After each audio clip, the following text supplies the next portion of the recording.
Selamat malam para netizen dimanapun kita berada, salam inspirasi bagi kita semua. Kabar yang begitu mengejutkan, ini apakah benar atau tidak bahwa istri Pak Purbaya dan bahkan keluarga Pak Purbaya katanya ada yang meneror. Wah, sudah mulai ancam-mengancam begitu kan. Ada apa di balik ini semua? Kan orang pasti berpikir seperti itu. Saya kira ya apa yang dilakukan Pak Purbaya sekarang ini dengan kebijakan-kebijakan yang ada, dengan dengan terobosan-terobosan baru, saya kira ini pro terhadap rakyat. Nggak tahu lagi nanti akhir-akhir ini begitu kan ya. Tapi kalau saya melihat sejak awal bahwa Pak Purbaya ini gegas, ya nampaknya ini sudah ada tanda-tanda diperintah oleh Prabowo seolah-olah mengatakan begini, Pak Purbaya habisi semua orang-orang yang kemudian begitu kan ya berlawanan dengan program-program Prabowo atau dengan orang-orang para oligarki, para korupsi, para orang-orang yang bermain ya yang sehingga dampak ekonominya semakin turun atau melambat. Mungkin secara pernyataan mungkin seperti itu begitu kan. Tapi kita lihat saja bahwa Prabowo ini nampaknya dengan Pak Purbaya ini sudah sejalan. Nah, bagaimana soal teror itu begitu? Nah, teror inilah yang kemudian kabarnya begitu istri Menko Purbaya diteror melalui paket. Ya beberapa hari yang lalu istri Menko Purbaya mendapatkan kiriman paket dari kurir, alamat pengiriman tanpa alamat dan isinya mengejutkan ya, sekantung darah segar. Kabarnya begitu. Ini benar atau tidak? Pak Purbaya ya mengatakan, hadapi saya, jangan sentuh keluarga saya. Saya tahu ini adalah kalian para mafia-mafia ya. Jangan Anda ya berani-berani di balik layar, saya selalu di hadapan Anda untuk melawan Anda. Wah, menurut netizen, siapa yang disebut Pak Purbaya itu? Inilah banyak muncul narasi-narasi di berbagai media sosial begitu kan. Sontak setuju dan bahkan mendukung terhadap Pak Purbaya. Silakan Pak Purbaya, rakyat yang ada di belakang Pak Purbaya. Nah, ngeri ya, ngeri sedap. Mengapa di negara kita kalau ada orang yang memberesi, orang yang pro terhadap rakyat, orang yang mengungkap kasus-kasus besar selalu menjadi ancaman bagi oligarki-oligarki yang punya kepentingan besar terhadap bangsa kita? Ya karena apa? Karena kebijakan-kebijakan selama ini semuanya bisa dibeli. Artinya begitu seperti penegakan aparat, penegakan hukum begitu kan ya. Walaupun melakukan apa aja itu bisa dibeli begitu. Nah inilah yang kemudian ketidakpercayaan hukum terhadap di negara kita. Bagaimana masyarakat sudah pinter seolah-olah hukum hanya dijual belikan begitu. Makanya di era Prabowo ini ya saya setuju sekali terkait dengan penegakan hukum yang harus ditegakkan. Dengan kebijakan-kebijakan Pak Purbaya, salah satunya misalnya begitu kan, ogah-ogahan untuk membayar hutang kereta cepat ya yang digagas oleh Jokowi. Ya ngapain ditanggung kepada APBN? Kan ada Danantara dan sebagainya. Itu kebijakan satu. Yang kedua adalah kebijakan 200 triliun yang kemudian ya diberikan kepada bank-bank BUMN begitu kan ya untuk ekonominya, percepatan ekonominya biar tidak mandek di situ. Ya Pak Purbaya ini punya tantangan yang sangat luar biasa. Saya kira ini langkah yang bagus. Kalau ada 10 menteri saja seperti Pak Purbaya, wah negara kita sudah makmur. Negara kita ya akan semakin maju. Kalau menurut saya begitu. Jadi saya kira banyak kritikan-kritikan dari netizen begitu kan. Ada pro, ada kontra biasa dalam dunia politik begitu kan ya. Semuanya orang pasti ada yang suka dan ada yang tidak. Salah satu yang kemudian dikritik habis-habisan ini, kepada Presiden Prabowo Subianto disegera perintahkan pasukan Kopassus untuk menjaga Bapak ya Pak Purbaya ya dan keluarganya. Ini orang-orang yang kemudian mengganggu ya, ingin mengganggu dan bahkan berbuat zalim. Jangan sampai lalai Pak. Ya kita lihat saja. Lah jangan lalu kemudian tiba-tiba ya sudah terjadi tiba-tiba viral begitu kan. Itu kan di negara kita begitu. Makanya kalau ada ancaman seperti ini saya yakin bahwa ini harus dijaga ketat begitu kan. Pak Purbaya ini lagi membangun bagaimana ekonomi kita. Walaupun banyak kritikan-kritikan dari netizen. Ya saya kira untuk saat ini Pak Purbaya top begitu kan. Ya sudah menurut saya pribadi tanda-tandanya sudah pro terhadap rakyat. Nah saya melihat bahwa kalau ini benar begitu. Tapi saya cari dalam beberapa berita begitu kan. Belum ada pernyataan itu begitu. Nah apakah ini benar atau tidak, apakah sebuah komentar saja. Tapi perlu hati-hati betul Pak. Karena di negara kita begitu kan ya, kalau toh pada hakikatnya ingin membereskan semua penegakan hukum, korupsi semuanya, itu biasanya menjadi kritik itu ya mereka-mereka begitu. Artinya, kalau dulu begitu kan, kalau dulu ya mahasiswa yang demo para pejabat begitu. Tapi dengan adanya Pak Purbaya ini justru para pejabat-pejabat dan politisi yang mendemo Pak Purbaya. Logika sederhananya kan begitu kan. Dan pada akhirnya apa yang terjadi, Bos?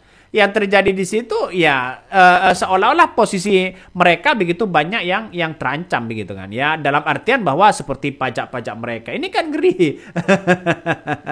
Ini kan ngeri-ngeri sedap. Jadi menurut saya pribadi begitu kan ya, apa yang dilakukan Pak Purbaya ini langkah yang bagus. Apalagi begitu kan kabarnya Pak Purbaya ini setuju dengan kucuran dana ya sebesar 200 T begitu kan ya ke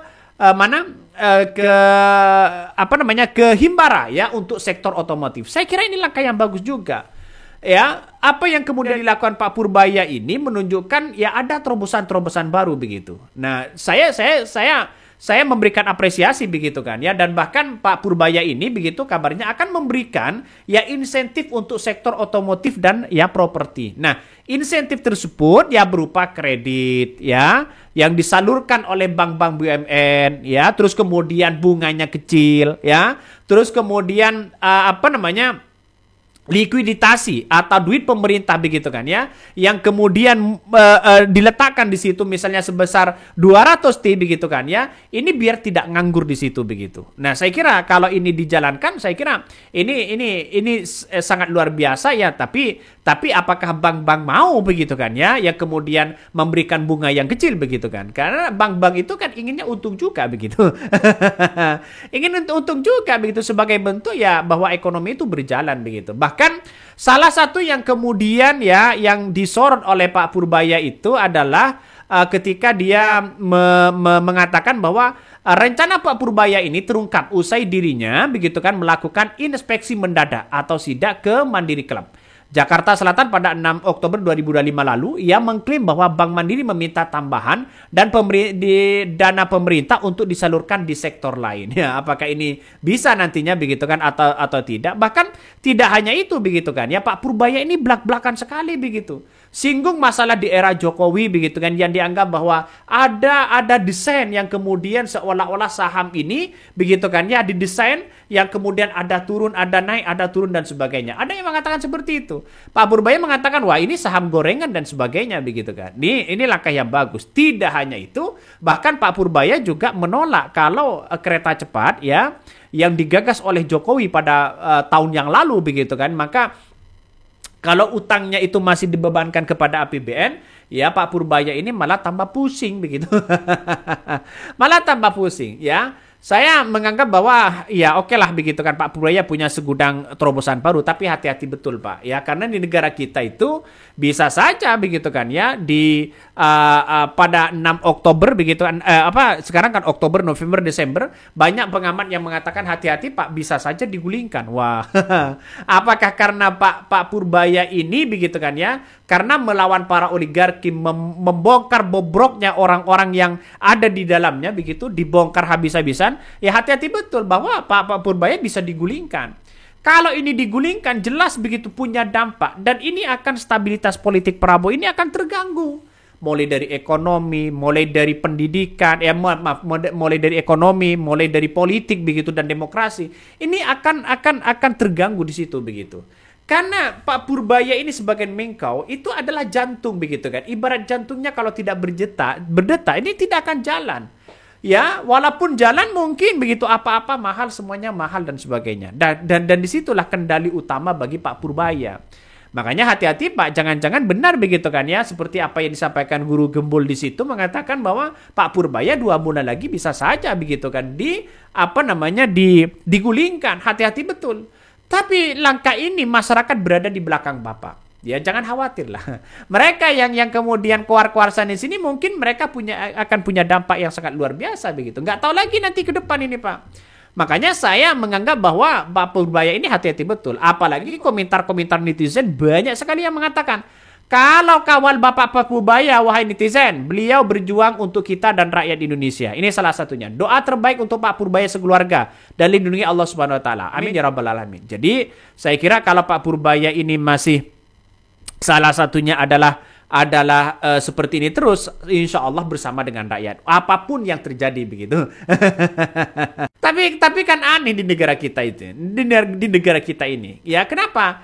Karena biasanya orang-orang yang disanjung di situ adalah orang-orang yang tidak punya kontribusi apa-apa, orang-orang yang hanya mengacak-ngacak untuk bangsa dan negara kita, seperti koruptor, ya. Ketika ditangkap pura-pura sakit, lari ke sana sini, minta perlindungan sana sini begitu. Ketika orang baik, misalnya contoh misalnya seperti Anies Baswedan ingin ya memperbaiki bangsa dan negara kita, ya banyak yang kemudian dikritik habis-habisan itu. Inilah seolah-olah negara kita itu membangun satu polarisasi ya yang kemudian ke pendukung si A, si B dan si C begitu.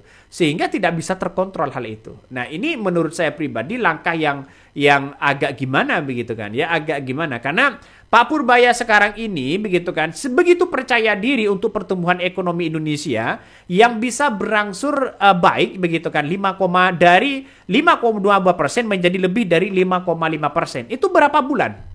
Ini bayangkan dengan artian bahwa begitu kan ya, pertumbuhan kalau toh pada akhirnya dipertahankan seperti ini, pertumbuhan ekonomi yang dilakukan oleh Pak Purbaya ini bisa sebesar 7%. Ya, dan tidak terlalu sulit untuk mencapai itu, kata Pak Purbaya. Karena Pak Purbaya ini memimpin masih ya 1 bulan begitu kan ya, masih 1 bulan. Salah satunya juga berkomentar begini begitu. Coba kita baca ini, salah satunya berkomentar begini.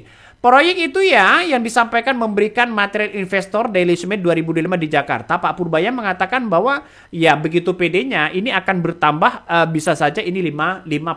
Nah, saya kira kalau 5% itu ya standar lah dengan Jokowi begitu kan, kecuali 6%, 7%. Nanti mungkin ya 6%, 7%, 8%, apalagi 11%. Itu bukan mustahil begitu kan. Tapi kita lihat saja nampaknya sampai 8% itu berarti ada kesuksesan yang kemudian dilakukan oleh Pak Purbaya. Tapi kita lihat saja, ini kan tidak bisa dibohongi begitu kan ya, bahwa walaupun Pak Purbaya ngotot sana sini, tapi fakta dan datanya masih 5%, artinya kan tidak naik-naik. Dan disitulah begitu, dan disitulah yang kemudian bisa dilihat secara data begitu. Nih salah satu komentarnya, semua masuk akal bila ada bekerja dengan jujur Pak, ya, dan bersungguh-sungguh. Pasar di sini ada 280 juta. Masalah utama adalah para pejabat maling dan korup, ya, duit rakyat, duit proyek, duit BUMN dan sebagainya begitu. Ini salah satunya. Makanya kebijakan Presiden Prabowo ini begitu kan harus pro terhadap rakyat dan menjaga bagaimana begitu orang-orang yang korupsi. Salah satunya buat perpu aja. Untuk melindungi bagaimana korupsi yang ada di Indonesia begitu kan. Biar apa? Ya, biar perpu itu dilakukan, maka ini aset-aset negara terlindungi begitu. Walaupun ya korupsi Indonesia masih berkelit sana sini, kalau pada hakikatnya itu sudah ada fakta dan realita atau bukti begitu kan ya, buat perpu aja untuk perampasan aset. Itu kan begitu. Ya, atau hukumanlah seumur hidup. Atau hukuman seumur hidup. Itu kan bagus begitu.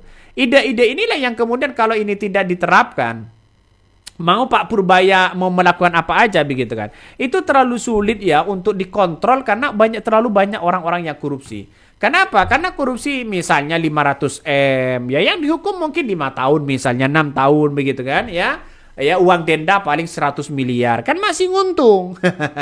Itu secara kalkulasi materi begitu kan ya. Tapi perlu diingat, masyarakat hari ini inginnya adalah sejahtera Pak. Kesejahteraan, ekonomi bisa berjalan, terus kemudian beli apa-apa tidak mahal. Ini langkah yang baik begitu kan. Itu langkah yang baik. Tapi wallahu alam, nggak tahu lagi ke depan seperti apa. Oke, mungkin itu yang kami sampaikan ya. Tonton terus di channel Hodari Podcast Rakyat ini. Jangan lupa di subscribe.